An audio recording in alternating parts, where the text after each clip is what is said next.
seen you won that money. She said $1 million. Was it real? Because they tell me it wasn't real. I looked at it, I said, no, indeed, lady, it ain't real. It's live? You too close Not to my yet. baby mama. You know my baby mama, girl, I ain't winning no money. What you talking about? Y'all trying to get me, send me up. I'm like, girl, that ain't real. That money ain't real. That's fake. My baby mama, they all wait for me to answer, too. I'm like, no, indeed. That ain't real. Don't think about winning some money. That's real now. Okay. Going live from Babatunde's page in 3, 2, and 1. So we're live. From the couch, behind the scenes, we're getting ready to go live from Lucky's page. Oh, shoot. Then, Pay attention. yeah. Alright, audio check. What's that? This your boy OG the Mac. Hey, oh, it was my turn? Or Yeah, you got it. This your boy OG the Mac. Y'all know what it is. Everybody cool. Let's go. Check it, check. One more time. What's happening, y'all? Talk to me, baby. Don't slick talk.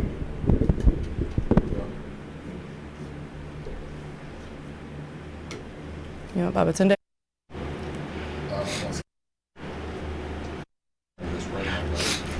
Did you eat, Mr. Bobby, today? What did you eat? For Thanksgiving? Yeah, what you ate for Thanksgiving? We had quite a few different meals. Uh-huh. We got invited to about 4 or 5 What was your best different. meal? Turkey. Turkey? Yeah, we had turkey. It was a Gillette, and I'm telling you, it was probably the best turkey I've ever eaten. Yeah. It fell right off the bone. Ray, what's up, Ray? Yeah, it did. Yeah. Ray, what you ate yesterday? Oh, let me guess. I know somebody cooked for you. I know somebody. You're not even giving me a chance to answer. Somebody cooked for you, though. I called you. My mama cooked for me. Oh, okay. What you ate? I ate a bunch of everything, you know. You already started the drum. Okay, anyway. I'm just asking. We're going to keep it professional. Mr. Babatunde is here. We're keeping it professional. Yeah, there you go. What you ate, though? A little bit of everything. Yeah. So we do a big one. We have quite a bit of family in from Alabama right now, so we did a big one. You would have ate more. I just happy birthday too. Thank you. Got me working on my birthday. Oh, happy birthday. Thank you. I like to say happy coming into the world. Yes. No, yeah, my birthday, I get a little emotional some days, but it's been a good day. It's been a good birthday. Good. Happy to be here, spend it with you. Oh, You know. Thank you. So, I'm live. You can put your phone on. Let's check it. all right. On You my can watch Facebook us page. from your phone. From your phone. Your Facebook page. All right, happy birthday. Oh, look at that. They got you. Yeah, I forgot. Happy birthday. They got you. You want me to open it now? Yeah, go look at it. It's fly. Victoria's Secret. Oh, my God. Don't let no water get on it. I know. Yeah. That's crazy because I ain't getting up for my birthday. Don't be jealous. Look, I don't even have I hope you like it though. What's your favorite color? Yellow, right? You kind of went in, though. Yeah. It's red. I'm sorry. I know it's red. Listen. Your color. Do you like very sexy for her? I do. That's there right there. I ain't get no big bar. I got the lip bar in the Who told lotion. you what to give me? Myself. All these little girlies are involved. Nah, myself. I like this right here. This is fly right here too. I swear, I got my mom. It's fly. It's the house shoe. Barbara. Come on, look at Got the bag in That's so bad. Yeah, my mom. I tried to get you the whole stuff. I ain't have enough money though. She the only man, bro. You had enough. Yeah. I borrowed some from my rich homie. You had enough. Oh, there's the receipt right there. I'm not even gonna. That receipt right there. That's the receipt case. That ain't your size. You can take it back. That's what that receipt. Lucky. But check it out. That's the house. It's like it's a robe. Yeah, a robe. Oh, I Victoria's thought it was Secret. a blanket. I thought it was a blanket. With the house shoes to match. Yes. With the do you like that smell right there? Oh, I'm sorry. Hair seduction, yes. Yeah. This is a classic right It is. And that Victoria's Secret. Huh? Okay, I see you. I ain't gonna lie. I slipped and got feeling. I ain't get feeling. But we went on a day. I'm like, that was oh my God, I caught my feeling myself. He keeps surprising me. I caught feeling myself. Like, hold on for a nah, cause you deserve it a lot. Well, I ain't gonna lie. I know you on this made the best man win, and I wanted to jump in it, but I'm like, nah, I don't want to compete with nobody. It's not about a competition, right? Like I just feel like dating, like is dating. Like, have you asked me to be your girl? I was gonna write it down on a note and send it to you. Listen. There's a whole. There's a whole process. Like, Okay. There's a whole process. Okay, I get into and so that's why it's the May the Best Man Win, because applications. I didn't even open applications. You did apparently. I'm sorry. So I wasn't even taking applications. You opened applications, and now I'm flooded. You know, and honestly, May the Best Man Win. May the Best Man Win. I can do that. There's some really cool people. You know what I mean? And it is what it is. I bet. You got a good start there. There you go. You know what I mean? Damn you up. Nah, thank you so much, man. May the Best Man Win. What my dog said, come on, y'all help me win. I'm gonna win anyway. We been live already. Oh yeah, damn, for real. Yeah. Damn, for real. Wait a minute, we were live on your. Okay, well I was live on my page anyway. Damn, we were live on your page. Okay, bet. You see it, Baba? Okay, Trip. Are we ready right now? Yeah, we can go. Okay. Count me down. In 3, 2. What's that? This your boy G to Make, aka Fat Daddy, aka Lucky. Y'all already know what I'm finna say. Everybody is somebody, but y'all ain't nobody if you never sit on the couch. And I got Mr. Babatunde. That's I said it right. Babatunde. I'm so sorry. That's all right. That's all right. I got the legend in the building because every time I told people he was coming, they're like, hey, that's a good look right there. Oh, and I got, what's up, Lady Ray? Hello. Oh, my mom, you so fly looking, everything. How y'all doing today? Oh, well, I like to say I woke up this morning, and everything else is secondary. Okay. Well, look, because the best thing has already happened. I woke up. Because you woke up, huh? Absolutely. Everything. That's live. Everything. This show right here, man. This show is cool. It's crazy. Everybody everybody can get to know you on this one right here. Though. Mm-hmm. Yeah. I got some questions in the cup and stuff like that. I'm gonna ask you and stuff like that. But where you from? Okay, long story. Originally, I was born in New York City. New York City? In the Bronx, yes. At 3, my mother took my brother and I. He was 2, I was 3, took us to North Carolina. We stayed there until I was 10 years old. During that time, I was going to segregated schools and working in cotton fields. And you worked in the cotton fields? Oh, absolutely. What year was this? 19. How old are you? I'm just curious, right? Now, you work in the cotton field for real? Yeah, tobacco, you name it, seasonal. Oh, everything's even up heads off of shrimp. You know, you may not have heard that, but somebody's got to do that. But at any rate, you know, I stayed until I was 10, so I got to experience Jim Crow as well. Even at that age, you know, we couldn't go into the movies. We had to go to the back and go upstairs. We couldn't go into restaurants, you know. They had walk-through before they had drive-through. You went through that? Absolutely. Really? I was born in 1948. December 31st. Wow. December 31st? Everybody celebrates my birthday. That's my grandfather's birthday. Is that right? That's December 31st? I'll be 77 years Wow, this old. is That's live? Yeah. Oh, yeah, that's live, for real. That is like crazy. I'll be 77. you don't look like you're 77, though, for real. No, that's crazy. Yeah. Why do everybody know you in Killeen, Texas? Well, in 1992, a year before I retired from the military, I opened a bookstore, a culture shop. Sure, you can hear him good? Yep. African American bookstore and culture shop in Coppers Cove in 1992. And I retired in 93 from the military. And from there, I went to Killeen. I went to Jasper Road. I had a store in the mall as well. And I was also out at the PX. Yeah. You know, What kind of store you had in the mall? Okay. Same thing. Same It was the thing? same thing. I sold the same product. Yeah, you know, African garments, African culture, Masonic, Greek. You know, I had it all. That's why it was called Under One Roof. I tried to put as many African American products as I could under one roof. Oh, I love that. That's why it's called it. That's cool. Somebody asked me somebody said, where's the new Under One Roof building at? Do you have another building? Not yet. Yeah. We're still looking for a location. Under One Roof? So you plan to reopen? Well, someone else is going to do it, but I'm working with him to open one. He wants to call it Still Under One Roof. Ooh, I love this. Yes, and he'll have look. That right there, isn't that something? That's you. That's old. I was talking about Oh, y'all snuck that in on me. So, Under One Roof, would it have to be a big building? Well, I started with 1,100 square feet. It was quite small, but you know, as you stay in business, you grow. And it took 7 years before I really made any profit. You follow me? But what I was doing, I was taking the money and turning it back over into the business. And that's how I grew. You know, and the other thing, I didn't quit my job. Hey, Mom. When I retired, I still had a check coming in, you see. Yeah. Because it's tough for a business to support you and it. Yes. You follow me? So you don't quit your job until that business can support you. And a lot of them don't understand that, okay? So that's one of the things I do. But again, getting back to the store, you know, as I said, I did a lot of advertising. And I used to tell people, you know, if you can't afford to advertise, you can't afford to be in business.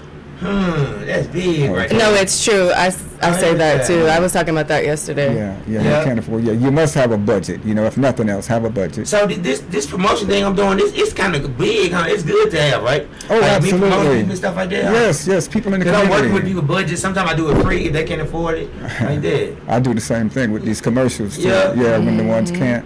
Because I don't want to see them fail. We have too many African American businesses that start up and last maybe 1 to 2 years to 3 years the most. And it's because they don't advertise properly. Now, all advertising is good advertising, don't get me wrong. But you can't assume that Facebook is the only advertising. Right. What's the best advertisement? All of it. All of it. As much as you can do. But the one that was the most effective for me was television. Television? Yes. Hold on for 1 second. Trill, I'm turning this fan off in the front. You heard? Okay. It's killing my ears and stuff. Excuse me. No, that's so true. Sorry, y'all. I wish I had to clap or something. That fan was killing my ears or something. That's all right. It's like I heard a bunch of children crying or something. That's what happens when you got all them kids. So my bad. Where were we? That what you just showed that was one of my first commercials. Yeah, let me see it. Yeah, Can I right see there. it? What you said on there? I was talking about Kwanzaa. Yeah? Yeah. What's your motto? To whom you give your money is to whom you give your power. That's how everybody know that, huh? How did you say it in the commercial? Because everybody remember. I would end every commercial I did with to whom, I would say, and remember, to whom you give your money is to whom you give your power. And it just stuck, you know, and it's, I was gone 14 years, okay? I closed the store in 2010, went to Houston. My daughter needed me. She said, Daddy, I need you. You know, she's a single parent, and she had the grandson. So what my wife and I did, we went to Houston, and we closed everything down here, went to Houston, and stayed for 14 years. My daughter now is deputy superintendent of Longview Independent School District. And my grandson is at Morehouse in his 3rd year studying medicine. Yeah. Very and cool. people still remember that to whom you give your money. Oh, yes, that's what they identify me with. Yeah. If they can't recognize anything about me, all I got to do is say that. And most will say, oh, I know who you are. I know who you are. The new and improved, you what you bring in. The new and improved part. The new and approved part? Yeah. Okay, now go ahead. I'm not. The new and So still under one roof. Well, like I said, the same things I had in Under One Roof, I'm giving him all the connections that I had to get the same products. Nice. You see. And actually, I've got even better. I've got connections now direct with Africa, you know, with Ghana. Beautiful. I've got a young lady over there that I went to Africa, and I went to Ghana in 2018 and stayed for a month, you know. So I've made a lot of contacts, and the young lady that went with me, she was from Ghana. So I had someone to watch out for That's me, awesome. you know, yeah. Is it all African products you have on the one roof? Absolutely. Absolutely. It was called, you know, and I used to get questioned about that, you know, whites, why you got to have African up there, or African American. Why? And I would ask them, do you go to a Chinese restaurant and do you want to worry about, you know, you ask them that, why is it Chinese? They don't. You follow what I'm saying? But they had a problem with the African American. Didn't bother me one bit. Yeah. But that's why I wanted to make absolutely sure that I wanted products that we couldn't find anywhere in that store. And I mean, there's name it. You can't name something I didn't have that black people needed, truly. I hope I'm going to be a part of that. I'm hoping I'm African enough. I know I Oh, listen, you are. We all are. Yeah, all right, you have to understand that. Mr. Tunde. Okay. These questions right here, and I be telling everybody that these questions come from your friends, your family. Is that right? Enemies, everybody. Oh, okay. It's like public. Like, That's all right. So That's all right. I want you to answer the questions. Baba I don't can want you to handle get in it. trouble. You know? No. Right, No. okay. Let's try. How long you been married? Well, understand, my wife unfortunately passed in 23. Okay, while we were in Houston, all right. We were married for 54 years. Oh, wow. And then I met a lady a year or so later that was just, there she is sitting over there. Okay, Yeah. met a lady a year or so later. Yeah, later, you know, and we've been together and we've been really enjoying each other. I've got peace, you know, and she's got peace. And Peace is power. Peace, that's what I can bring, peace. You know, yes. Nah. So everything is working out fine. I needed her and she needed me. It was one of those things. We didn't know each other. It just happened. You know where y'all need to eat at? Zodiac? Restaurant. Where's Zodiac your food too. Where's your restaurant? 3804 West End through the Loop. We do Cambodian food on weekdays and we do wings on the weekend. Oh, you It's have to 5 know. o'clock in the morning too. Okay, Yeah. you have to know. No, that's why y'all. That's gonna bring your love stronger. Well, you know, I believe My food, our food. but you know, It's black power there too. yeah, well, I believe in supporting African American businesses. so That's much. just Yeah, no, it's awesome. It's a Yeah. beautiful restaurant. Yeah, It it's really fine is. for real. Yeah. All right. All right, I'm gonna ask you these questions now. All right, go. All right, let go. Okay, what advice do you have for the black community? That's a good question. What advice do you have for the black community? Well, first and In the Killeen, foremost, Texas area. yeah, in the Killeen, first and foremost, we have to begin to unify. Okay, we can't have everybody that's going to unify, but we embrace the ones that's coming towards us. You see. And once we can, because they're coming towards you. As a matter of fact, there's an African proverb that says, when a man or woman is coming towards you, you need not say, come here. That means they're coming towards you voluntarily. You didn't have to ask them. So that's what I embrace. The ones that's not, unfortunately, I'll have to leave them alone. Now, hopefully they learn from the ones that's coming together, and they come on and be a part Say of that it. again. The ones that's coming towards you, you don't have to say come here. Yeah, They already coming. whenever a man or woman is coming towards you, you need not say come here. Those are the ones I look for. The ones that want to volunteer, that want to unite. You see. Yeah. Things gravitate. Oh, that's live. I'm fit. Thank you so much. You're quite welcome. I'm already. Everything. All right, check this out. Are you single? You just answered right. No, I'm Nah, I'm single. joking. I'm single, but happily single. Yeah. What's Yes. that? What's that? What's happily single?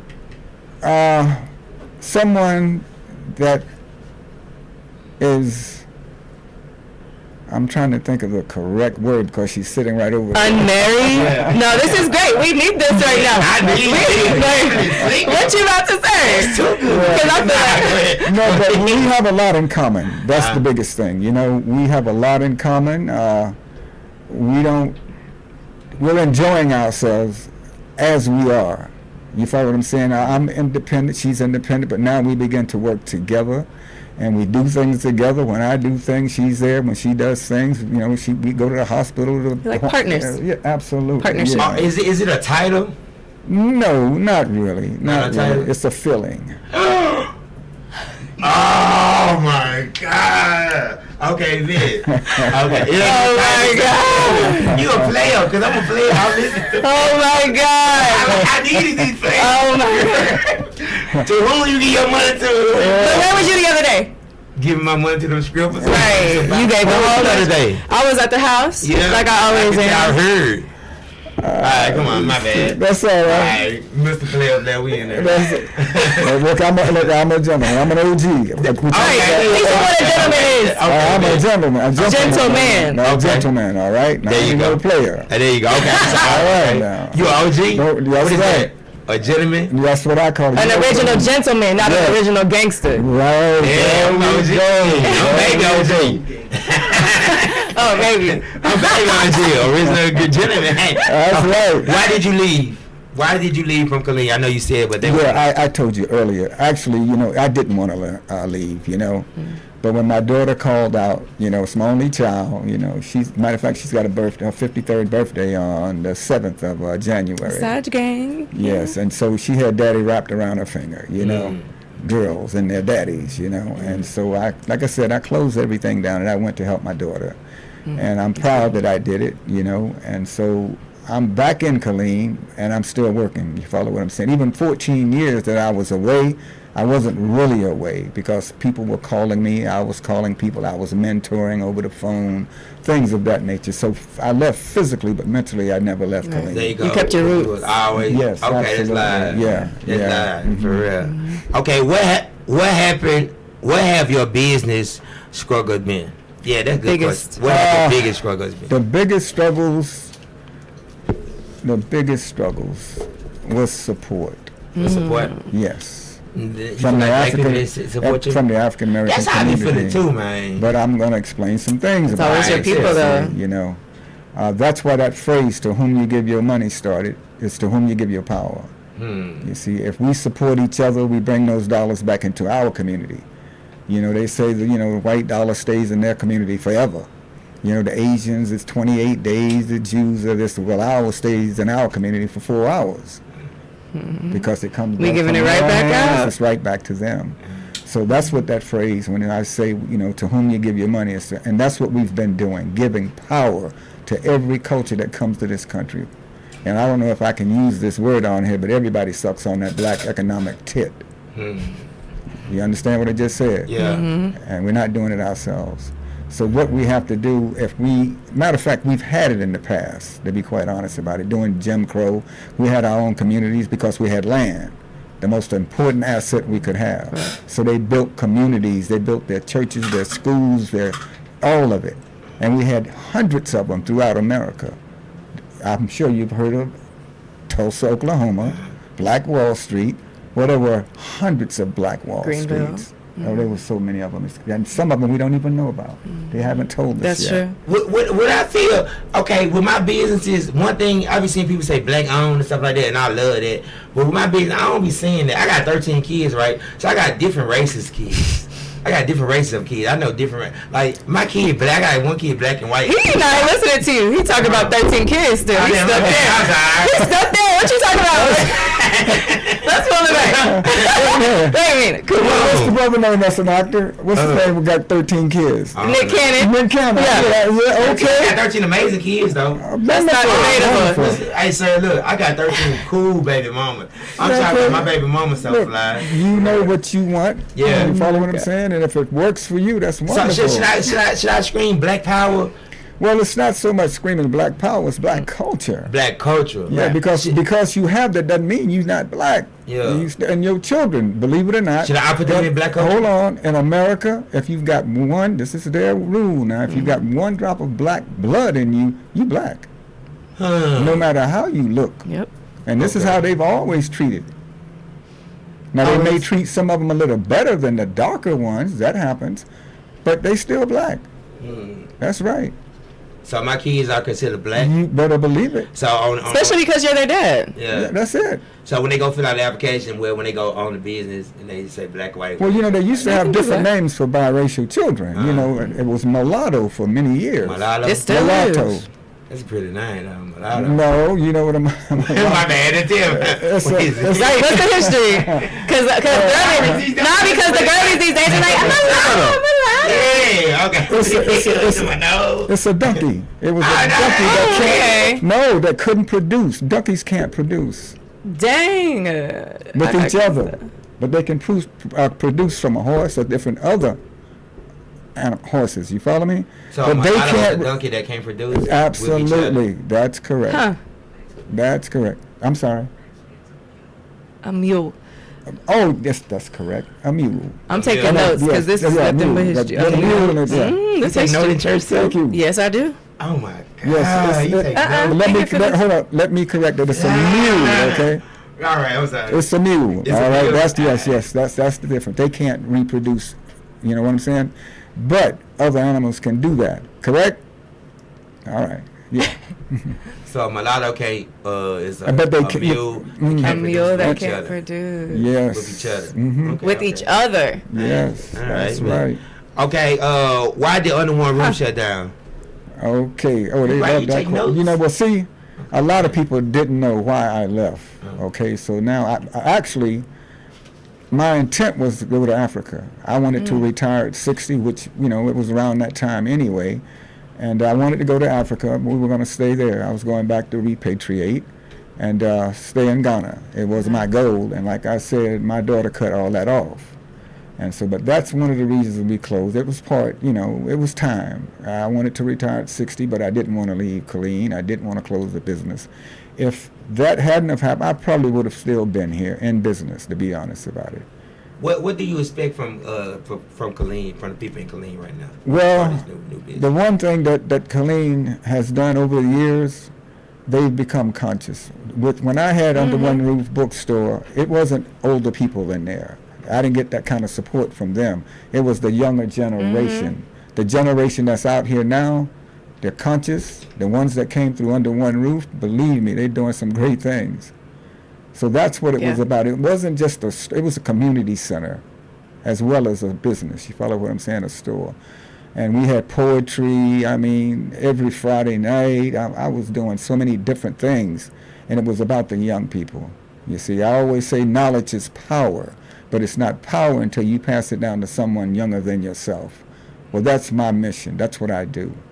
I've done some things in Killeen right now that's happening. People don't know, and but I've passed it down to them, you see. Am I worth a person? You can pass that worth a person? Absolutely. How you feel like that? You already know what I'm going to say. Yeah, no. I like what you're doing because you're getting to another audience.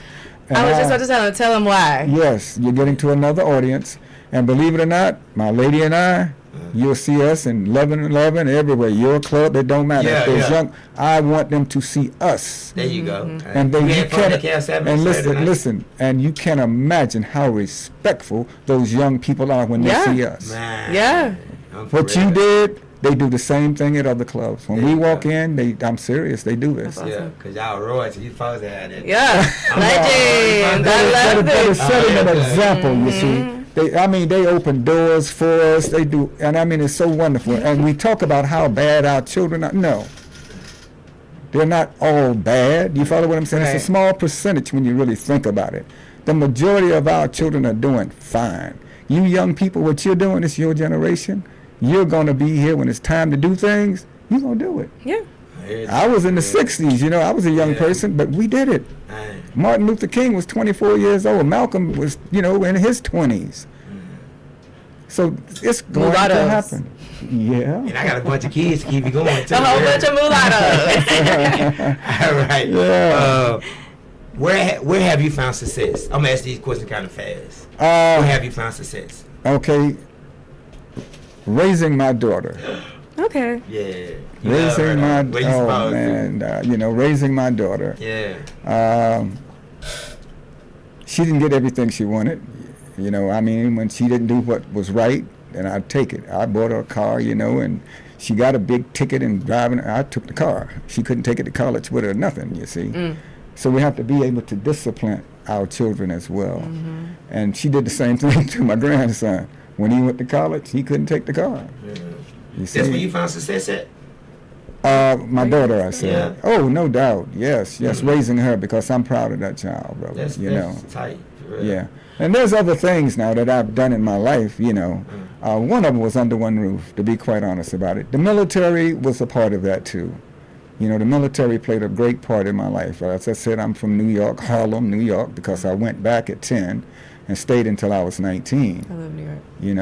Yeah, but New York's a tough it's town. Tough, but I love it. What was Harlem like energy there. when you was growing up in Harlem? What was it like? Describe it to me a little bit. Okay. When I see the movies and stuff. See, but my era, it wasn't like the 80s, okay? When I, at my teen years,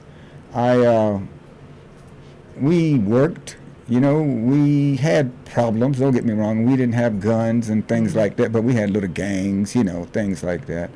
And we didn't go around killing each other and things of that nature. But the biggest thing about Harlem was it was basically a black community during that time. Most of the businesses were all African-American businesses. And so I had an opportunity to work in those businesses as a young man. I started working when I was like 13. Yeah. Okay,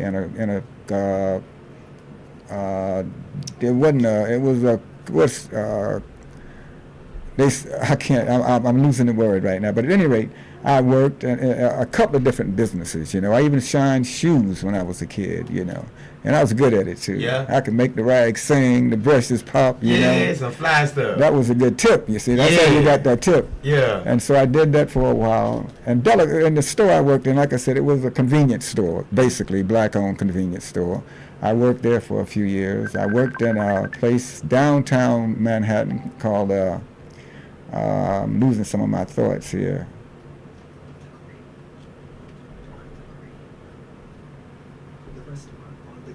Tavern on the Green. Yes, Tavern yes. That's a good woman right there. Yeah, Right. Tavern on the Green. Yeah, no. Tavern.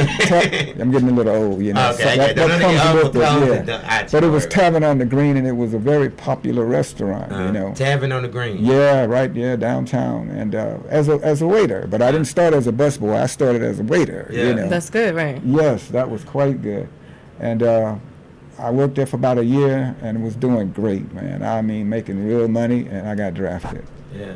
Oh, wow. You were part of the draft. Yeah, oh yeah. Oh, wow. Yeah, I got drafted in 68, late 68. How did you feel about that? Well, I had, actually, I didn't register at 17. I didn't register until I was 19. There was a war going on, Vietnam, and I didn't see where we fit into that war. You follow what I'm saying? But at any rate, they drafted me. I went down to Whitehall Street is where it was at, you know, and they wouldn't let me go back home because they thought I was going to be a draft dodger, you see. Oh, because you took too long to register? To register, absolutely. But let me tell you, it was probably, I even tried to fail the test and couldn't fail it, okay? But at any, yeah, really. Yeah, but at any rate, shortly after basic training, you know, you go through AIT, I went straight to Vietnam. You know, I'm a Vietnam vet as well, you see. And I was there for a year. But the military, when I went in, I was a boy, truly. But when I came out, I was a man. Yeah. And that's the things that I learned, how to lead, how to organize, you follow me? How to manage. Those are the things I learned. But I did one thing that a lot of our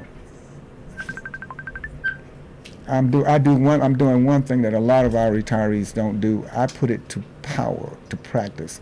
I modified it, the things that I learned in the military, to work in our community, you see. That's how Under One Roof, that's what that was about. That's how you're supposed to repurpose knowledge. Absolutely. You know? You can't just take it in and leave it there. And so I learned all those things from the military, you see. Do you feel like the military is worth for black men to go to?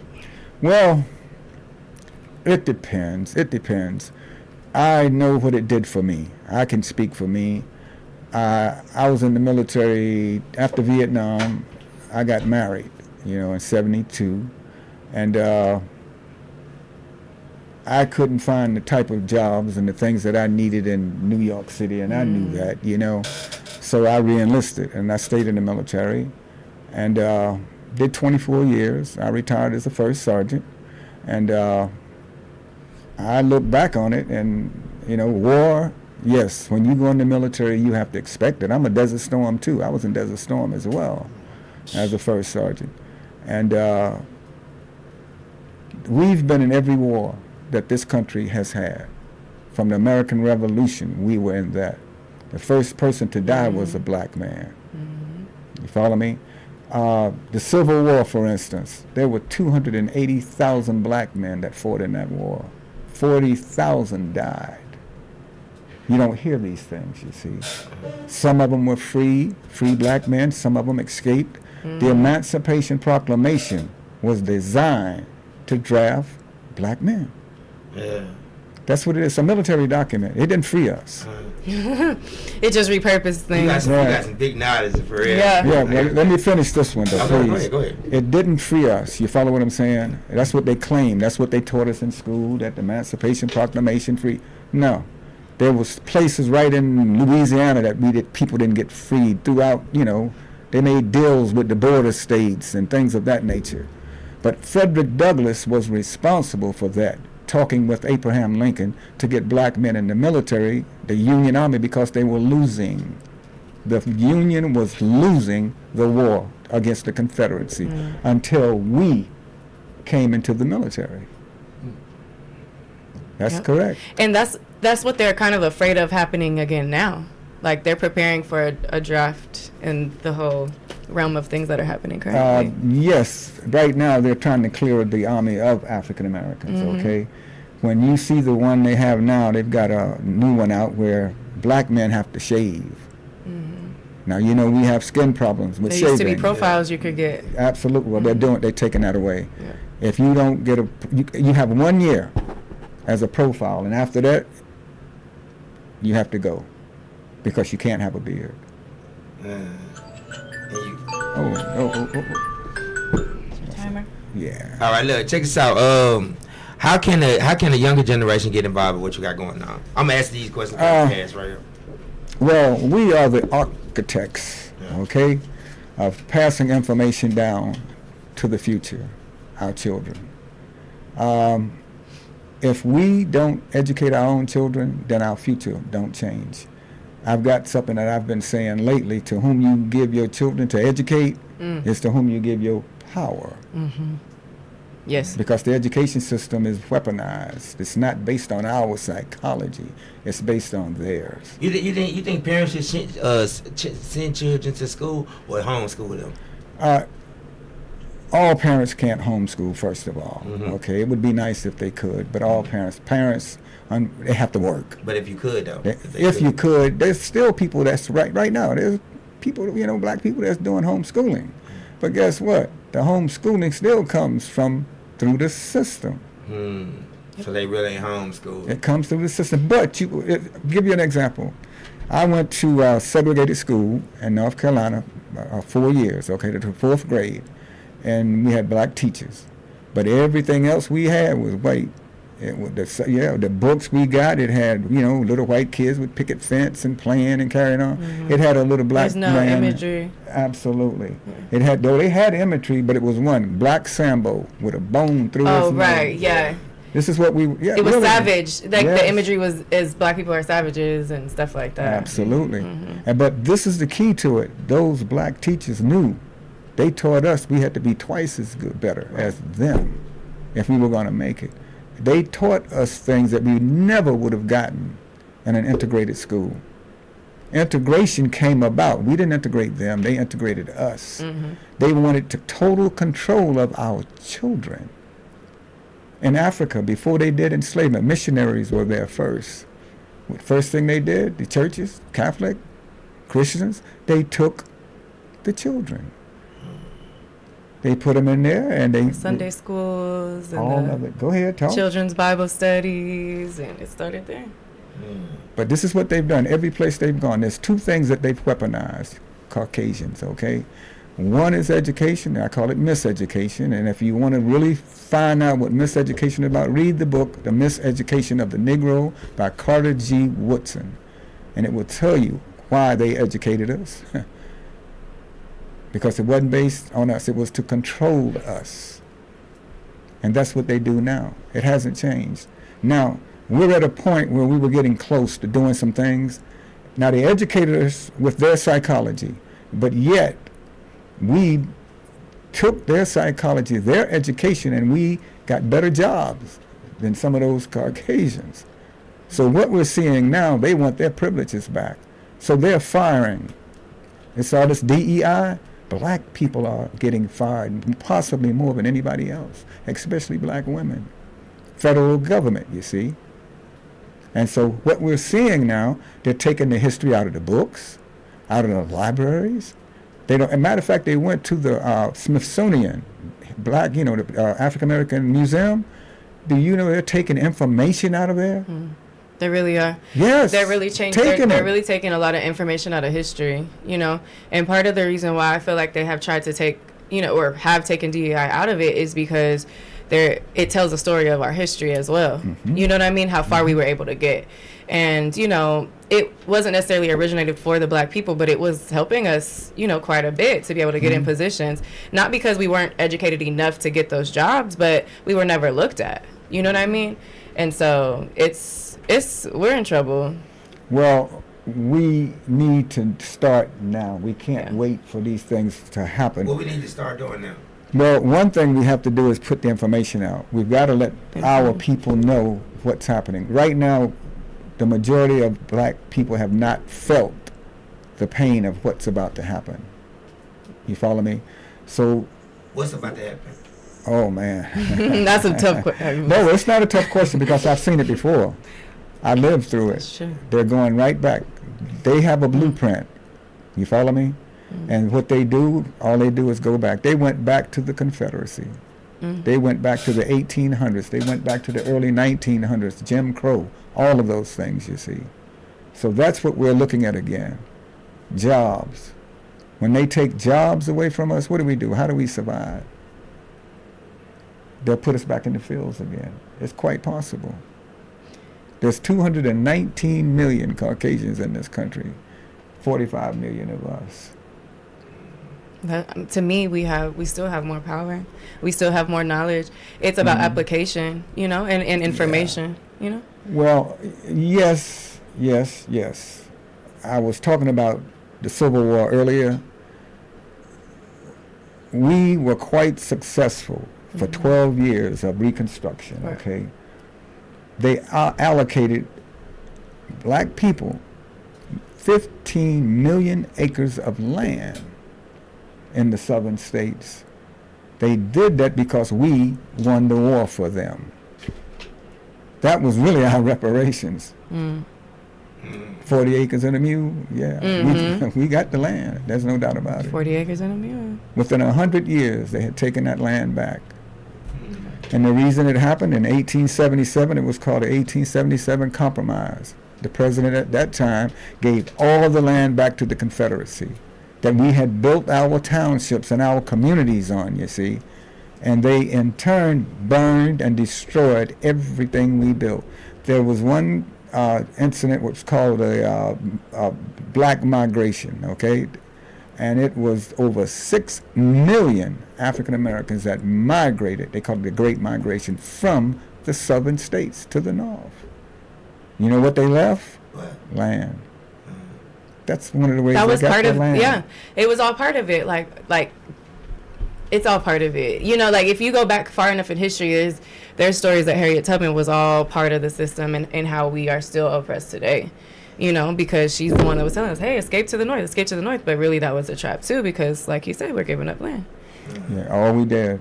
I mean, but we didn't voluntarily give it up. And not only that, it was a place of survival. It came from a place of survival. We had to leave. Yeah. My grandfather, there was 8 kids, okay, 3 boys, and in North Carolina, he had to send them north. Because if he hadn't them, they'd have been hanged. They'd have been hung. That was one of the other fears they did, you see. They hung thousands of black men during that time. Thousands. Was we really feared to be scared to get behind growing up? Well, or did we just... I was a little bit young, you know what I'm saying?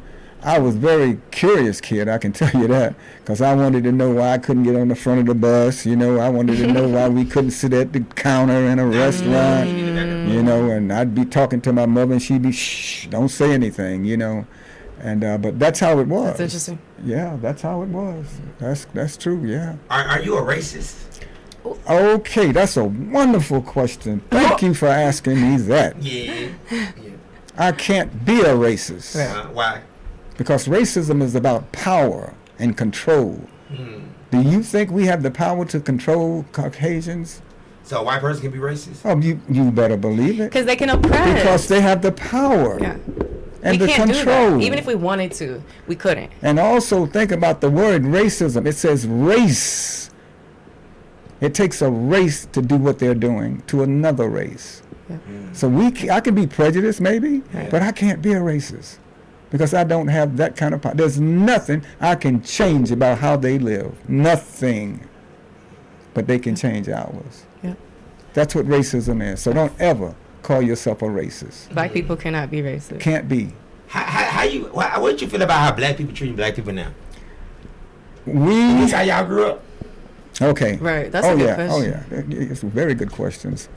When they captured us and brought us over to what I call the European Atlantic enslavement trade, it began there. Once we came here, once they brought us here, we were called Africans, you see. And over time, with next generations, they start calling us niggers. You think the word nigger, but the word nigger comes from the word, one of the countries in Africa. I think it's pronounced Niger. Niger. Yep, and guess what? They mispronounced it, and they began to call us niggers. So that ain't no bad word. Nope, hold on, let me finish. So, calling us niggers. So we began to call ourselves, generations now. Our children learned to call themselves niggers. That was our race, nigger. And then it became colored. Colored. What the hell is colored? What does it identify with? Is there any landmass there? Is there any landmass that's colored? Do you know a nation called colored? They didn't want us to identify with the continent of Africa. Now, that in turn, they wouldn't allow us to be educated. They would burn your eyes out if you got caught, cut your tongue out if you got caught reading or trying to write, because they understood they didn't want us to know about them and what they've done. You had to hide your knowledge. Absolutely. And that's why it's still a symptom in our culture today. That's why this conversation is actually really important, really powerful, because it's going to empower people that may have never heard these things. All of these things that are in our culture are a part of the systemic oppression that we've experienced. Yeah, you know, Malcolm X, you know, he said when they took us off that continent, they took our names, they took our, sometimes, like I said, I get blanks every so often, but they took our names. Our dignity. They took, yeah, absolutely. They took everything. Matter of fact, they took our minds. Yeah. You see, so what they did is they re-educated us through missionaries. And then after missionaries were the mercenaries. The mercenary was their armies. They came with what? A flag of Jesus, a cross. Yeah, it was through religion. What's the difference? What's the difference between Malcolm X and Martin Luther King? They both had different ideologies on how we should do it. Martin Luther King with Gandhi from India, he was about peace, you know, and so Martin Luther King, no violence, you follow me? He picked that up from there. And so that was his way of doing it, but you also got to have another arm. You know, when you talk about non-violence and there's violence going at you all the time, you've got to have some way to protect yourself. So are you a Martin Luther King or a Malcolm X? I'm a black man. You need a little bit of everything. Let's be honest. Absolutely. Yes. You say 45. All right, let's check this out. Will you reopen the bookstore? It's not my call, but I'm hoping. He says right now it could possibly be open by the mid next year, hopefully. We're still looking. He's still looking for. I'm helping him to look for a location right now, and he's from Tulsa, Oklahoma. You know, yes, he's from Tulsa, Oklahoma. I love Tulsa. That's where my church is at. Shout out Transformation Nation. Oh, is that right? Yes. Well, I've been there. My daughter was an assistant superintendent of elementary schools up there for about 2 years, and so Tulsa, my wife. third world country. There's no such thing as a hold it. It's not. Hold it. Tulsa in East St. Louis. Hold on, please. Hold on. There's no such thing as a third world country. Okay. How did they skip second? This is Have true. you thought about that? Yeah. No, I didn't. Right. They went from first to third. Wait, like what is second one? And who identifies these countries as third world? Right. Like who is the ones? It's all propaganda at the end of the day. And it's power. And it's power. Power and control. Yes, power and control. Yeah. That show got me saying third world country. No, there's no such thing. Ain't no such thing. Nope. All right. How important would an African American bookstore be in today's society? Okay. When I was in business, I started, as I said, in '92. By 2005, there were hundreds of black bookstores around the country. Yeah. And unfortunately, Walmart started carrying the books. You know, Borders, Barnes and Noble. Big business took over. They were selling the books at wholesale price, literally, because they could buy so many, so they got a better discount. We could not compete with those prices because we had to mark those books up. We couldn't sell them at wholesale, you follow me? And so it put a lot of black businesses out. Now, fortunately for me, I was the only one, period, in Killeen. Matter of fact, for quite a few, even Austin didn't have one at the time. You follow me? Dallas, in the Central Texas, that's exactly right, yeah. And so I didn't have to close them. I mean, I survived during that time. You never lose your job. Yeah, well, I had income. Retirement. I had a retirement check. But at any rate, that's one of the reasons we lost so many bookstores. Okay, now they're coming back, and we need them now like you can't believe, because if who's going to teach this history if we don't? When you hear them talking about we're going to take the history out of the books, guess who's going to teach it? We are. Right. Because there's so many banned books, and a lot of them are black. All of them, just about. Right. That's the whole purpose. Yeah. Yeah. They're banning them. In one word, right? In one word, what do you see in the world that's going right? Well, what do you see in the world that's going right? Not one word. What's going right in the world? Right now, there's chaos, and it's being created by a red-headed, orange man. Truly, he's a narcissist, and he believes in chaos. And you don't think it's like the end of the world right now? Oh, there's no such thing as there's no such thing as the end of the world. Do you believe in the Bible? No, I don't. I don't, because it's been weaponized as well. Would you consider yourself spiritual? Not really. I depend on me. Okay. Truly. Well, they say it in Revelation, right? For people who read the Bible, right? Well, let me just say this. Let me say this. Okay. I'm a PK. My father was a minister. All right. So I saw things from the inside, not the outside. That what threw you out? Oh, it threw me out too. Right.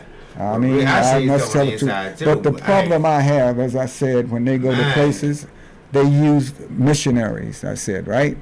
And they bring them in, and the first thing they do is grab our children, and they educate them with religion, because it's been weaponized. There's no doubt about it. Okay, and so all of these things that we see and what we're doing, I leave it alone. I've studied all religions, and I've found that all religions serve the same purpose: to control and indoctrinate people. And so I'm not buying into that. I remember as a child, I was 7, 8 years old, you know, they had what they call the mourning bench, when you had to go down and they would pray over you and sing over you. You were supposed to come up all happy and jumping. Well, I didn't. There was 8 of us in that group, and really my mother threatened me if I didn't get up. And I did, but I was laughing. It didn't mean nothing to me. And I've had that feeling all my life. I don't know how they even baptized me, you know, in a lake with snakes, you know, water moccasins. And I don't know if you've seen the pictures with the people when they baptizing, and they're all in a line, and they have sticks and bushes in their hand. Well, that's to beat off the snakes. People don't really know that, but that's what that was all about. Well, I got baptized. I was a child. I don't think so. I was like, not today. Not today. Right. They didn't have baptize me in the middle of my I probably would have been fat too. Where the bucket at? Hey, look, check this out. Okay, do you have future plans? And tell me 2 of your future plans. Oh man, I got so many. So many? Tell me. I made a list of the things that I wanted to do when I left Houston, coming back to Killeen. Some of them have been accomplished. One is the advertising, helping small black businesses. That's my heart, okay? I want to see us successful. We need more African American businesses, you see. There's only a couple, what they say, 100,000 businesses maybe, black businesses. That's not a lot. You follow what I'm saying? If it's that many, I might be wrong on that number, but it's not enough of us. You can't buy toilet paper in Killeen, Texas until maybe 3-4 years ago. We got a couple of African Americans that own, you know, these convenience stores.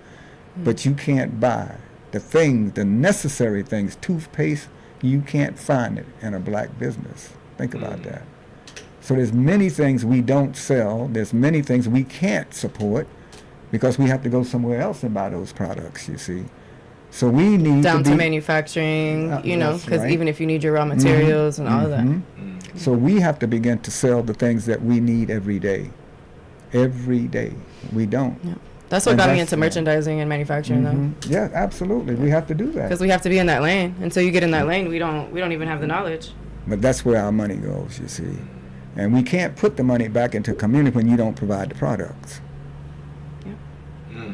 So we have to really begin to think these kinds of things, you see. Yeah. Would you consider yourself a politician? I try to stay out of politics, but they've got me involved now. Yeah. Okay. And what I do more than anything is I support them economically. Is what I try to do, you know. When I was here in business, they wanted me to run for the city council, and I would tell them that's one vote. I couldn't say what I wanted to say because I was saying some serious things, you follow me, about us and this community, you know. This was a sundown town, you know. It was? Oh, absolutely. Clean Texas. Oh, yeah. For real? Yeah. A sundown town, bad, ain't it? Well, yes. You couldn't be out you after couldn't- sun. After the Yeah. sun went down, you have to be gone. Right now. They're still surrounding When did us. that stop? It stopped. Let me just give you some history on it. I published a newspaper while I was in business here as well called the African Poster. And they had their 128th year anniversary. And in the Killeen paper, they put nothing about us. So I went out and did the research on African Americans in Killeen and Belton and the surrounding areas, you see. And there was so much history that wasn't told. There in Fort Hood itself, blacks couldn't stay on Fort Hood after dark. They couldn't stay on Fort Hood. They worked there, but they couldn't live on Fort Hood. They had to live in Belton. They had to live in Temple. This is real. This is real history here of Killeen. And so when you say sundown town, when they would come off Fort Hood, if it was getting close to dark, they would put the shades on the bus. They would put the shades down so the white people wouldn't see them. Right here in Killeen? Oh, yes. Yeah. Yes. Killeen stands for something crazy. Yes. Yeah. Belton. So that's true, though. They're Yes. right, for real. Kill Yeah. each and Oh, yeah. every. They would have stand for. They lynched. They lynched. They still surround us for a. Yeah. But in Belton and I don't know whose phone this is. But. Salado. Oh, that's Tony. You go ahead. Oh, this yours. Yeah, but in Belton and Salado, they had plantations there, enslaved. You can see the houses and look at it. Yeah, right Yeah. there. Yeah, that close. Yeah, but And If you go certain places even now, you might see a rally or two. But Salado had the biggest slave plantation in this region, in Central Texas. I'm coming out of Mississippi, though, in Louisiana. Well, hell, you know what you had there.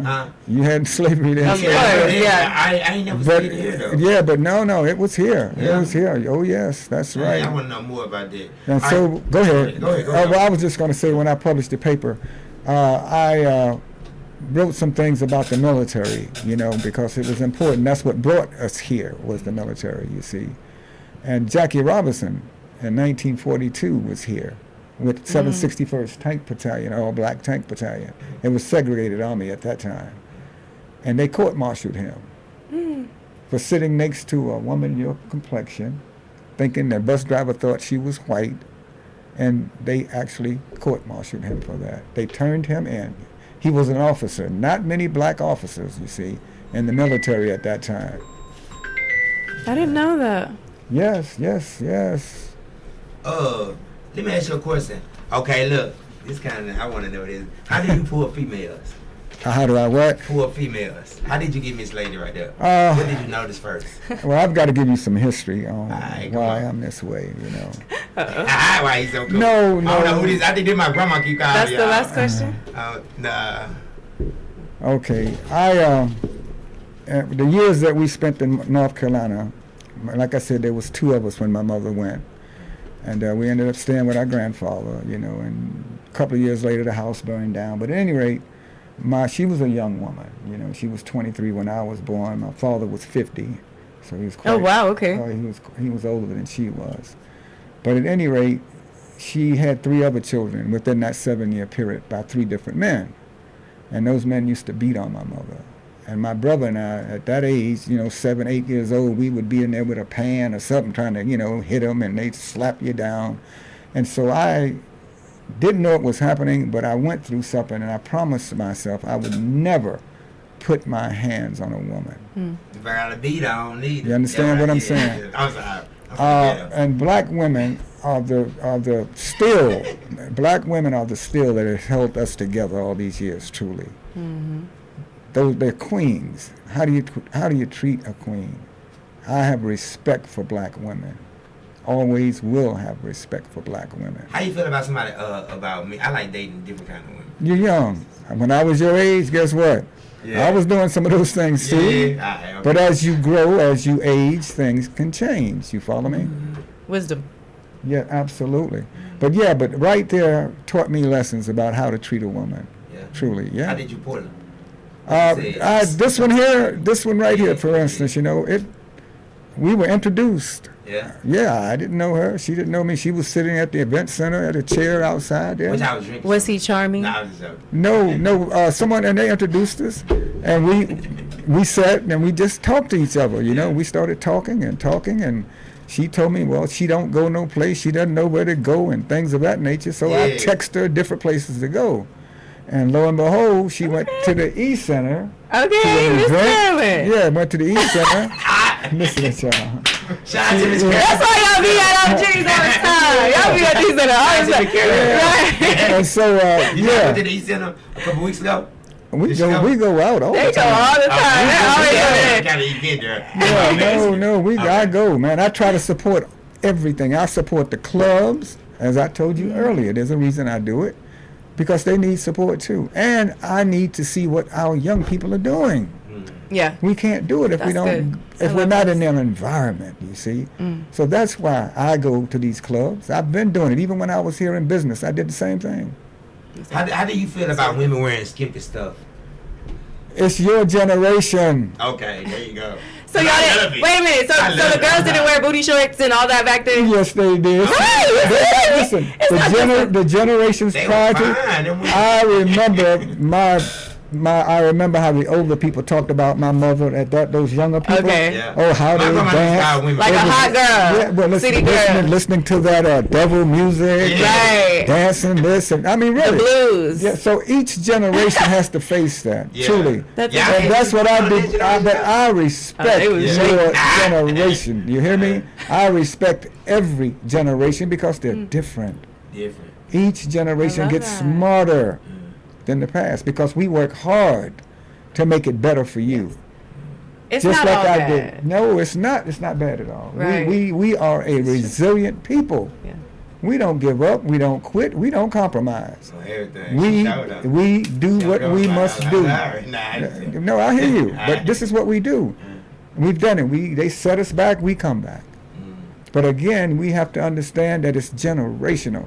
When I say it's up to us, we're the architects of passing that information down to the next generation, not some white person in an education. You follow me? An education doing it for us. We have to change that. If you see me in the store, go ahead. I'm sorry. Go ahead. No, well, I'm just letting you know. When I get to talking, sometimes I can go quite a bit. I got you. But again, it's our responsibility. You see what I'm saying? I don't look at you young people as bad. I don't. I know there's some, but it's a small percentage. During the election with Kamala Harris and Trump, I went around to the barbershops, talking to the young men about voting. It was very important that we vote. You follow what I'm saying? I didn't vote myself until Obama. That's right, I didn't. But at any rate, I went through the barbershops talking to these young black men, and they said, why should I vote? Most black men in jail. That's what they're doing to us. I said, really? I told there's more black men in college than in prison. But we don't recognize that. We're not embracing that. As a culture, though, it's like, oh, our vote doesn't count. All of that, absolutely. But they don't understand the sacrifices that the past generations did. To be able to vote. That's correct. That's all we have is a vote. We don't have anything else. So voting is important. Oh, is it important? Yeah. Because they come, most of black folks are Democrats, you follow me? And there's a reason for that. Now, remember, there was a switch. Yeah. See, a lot of them don't know that. You say Democrats were first the Confederacy. The Civil War, those were Democrats at that time. Abraham Lincoln was a Republican, which was liberal. Yep. You see? It was a big switch. Yeah, a big switch. So what happened? Black people left the Democratic Party and went to the Republican Party, actually. Mm-hmm. Yeah, until it was taken over by Dixiecrats. So they went back to the Democrat, which was liberal then. You see. And so we've always followed the Democratic, and they have done more for us than the Republican Party. Guarantee you that. Man, I ain't gonna lie, Mr. Bobby. I gotta bring you back on here though. They gonna keep me Yeah, there's so much knowledge. Right. Well, let me ask you something real quick, right? If you see me in the store with a blonde-headed white woman, would you still shake my hand? Brother, yes, I would. You would? Yeah. Okay. I would. What if you hear me call her queen?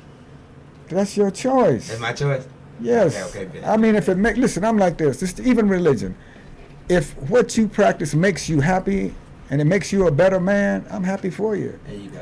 You're a man, right? You're on the human, right? Okay. Do you like women, right? Do you like booty or boobs? You're on the human. Okay, I'm human. Yeah. But I like boobs. Booty sometimes. Look. Remember what I said? I like women. She's funny. She need to be over here with us. I'm sorry. No, don't do that. She need to be over here with us. Don't do that. She is funny. Don't do that. He said don't do that. I'm sorry. I didn't know how to ask the question. I had to ask it. No, she's funny. Listen, like I said, your generation, I understand you, but that was disrespectful. Remember what I told you. I'm an OG, a gentleman, right? There you go. I apologize. All right now. All right. I demand respect from the younger generation. Yes, sir. There you go. Because I'm doing respectful things, you see. All right? All right. Love it. If you wasn't who you were, what would you be? Oh. You hear me speak about my father and my mother. My father, like I said, he was a minister, but when I was born, he had 8 children and he was married. Okay? And that's how we ended up going to North Carolina. There was too many things happening. You follow me? So my mother had to leave, right? And so we stayed there for 7 years, and it was tough. When I tell you tough 7 years, but my father called for his 2 sons. When we were 10, I was 10, and my brother was 9. So what happened? My mother took us back to New York and let us stay with him. Well, we cried every night for a year. We wanted our brothers and our mother. So he finally called and said, bring them all up here. He adopted all of them. You follow me? Mm-hmm. If he hadn't have done that, I wouldn't be where I am today. But I held it against him for many years. You follow what I'm saying? Because I didn't meet him until I was 10 years old. I didn't meet him until it was my mother, taking care of us. And so at any rate, that right there changed my life. Because we had somewhere to sleep, we had something to eat, you follow me? All of those things. We didn't have to worry about... Stability. Yes, absolutely. You see, so that's where my life changed, really. And so I can't think of anything I would be other than this, because I was raised in a community with black business. I worked for black businesses. I didn't know it was working on me. It's a lifestyle. Yep, but when I the military, when I got close to retirement, I knew I wasn't going to ever work for another Caucasian, period. And I took what they taught me, and I made it work for myself. Well, look, check this out. I'm so happy to have you here. You like this? What I got going on right here? I love it. And I apologize because for expecting you. That's okay. That's okay. That's okay. I correct it. You want to give some shots out for me?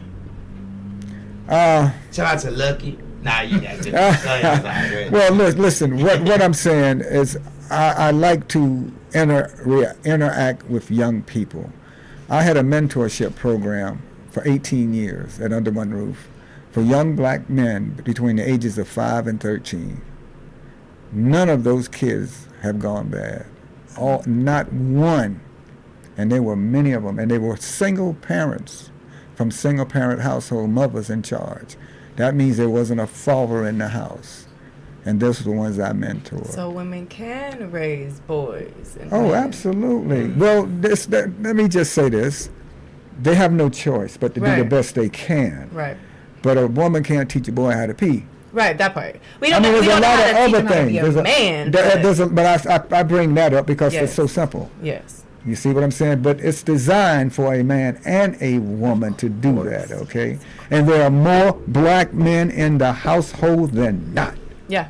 All black men are not single and divorced and leave it. No. We are in the house. Now, listen, that's a true statement. But you hear what? Black men, don't we? Yeah. Black men ain't nothing. Lucky ain't nothing.